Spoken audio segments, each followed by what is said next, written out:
Hello and welcome to my review of the football/soccer game FIFA 15. Today's review is close at heart as one of my favourite games to play.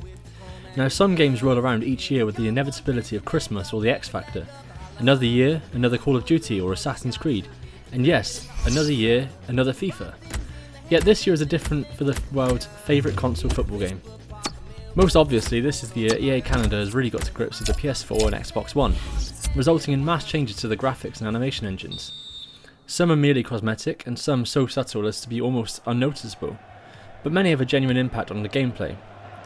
Less obviously, FIFA seems to have moved away from its intense focus on ball control and the defensive aspects from FIFA 13 and 14, and now towards a more dynamic, aggressive and exciting style of play. I love the fact that they have worked hard on making FIFA as realistic as possible, but I am excited that they've remembered FIFA can also be, well, fun. Structurally, it remains similar to FIFA 14. The single player remains dominated by career mode where you can take either a player or a manager through several seasons, hoping to help your team to success. EA generally knows what it's doing with this stuff and career mode remains a highly satisfying way to enjoy FIFA.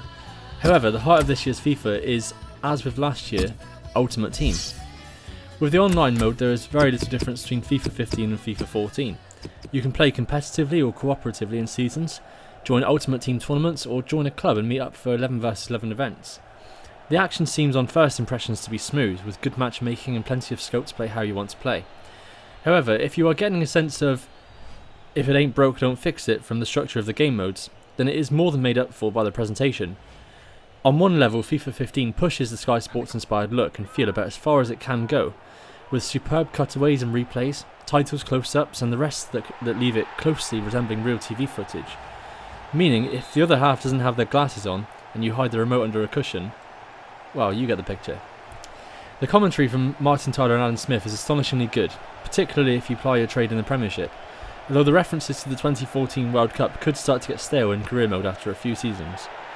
The real killer for this game though is the details. The animation is so lifelike most of the time that small oddities or unrealistic motions stick out like a sore thumb.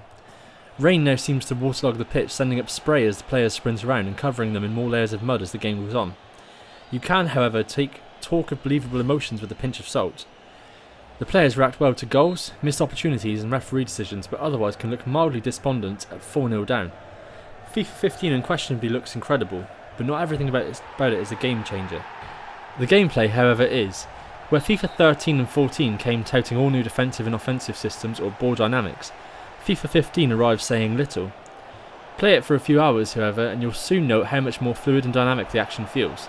Attackers get more chances and defending is more difficult, so there's more end-to-end activity than you might have seen for quite a while.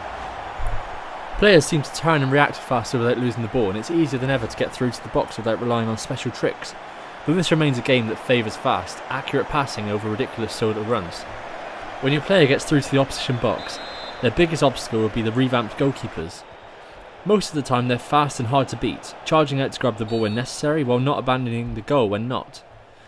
Unfortunately, the more you play, the more the honeymoon period wanes and more doubts start to creep in. Why is it so hard to pin down an opposing striker when they run around your box? Why is it so hard to score with a smart set piece? I could go on, but none of this stuff spoils the fun. Here's the thing with FIFA, every year I make two judgments on the game. The first when it first comes out and I play it while excited to test the new features and see the players who've transferred to their new clubs. The second a few months later when all of that settles down, you can usually manage to critique in a little less biased way. Overall, it's not perfect, but FIFA 15 is the most exciting FIFA for a couple of years, and I'm going to give it an 8 out of 10 rating, with EA building on what made FIFA 14 great and improved graphics. There are still some wrinkles to be ironed out, but it has succeeded in making me excited to see what FIFA 16 will bring. Thanks for watching. If you enjoyed the video, please leave a like rating and your comments below. We already have one more video planned, so be sure to subscribe to make sure you don't miss a thing.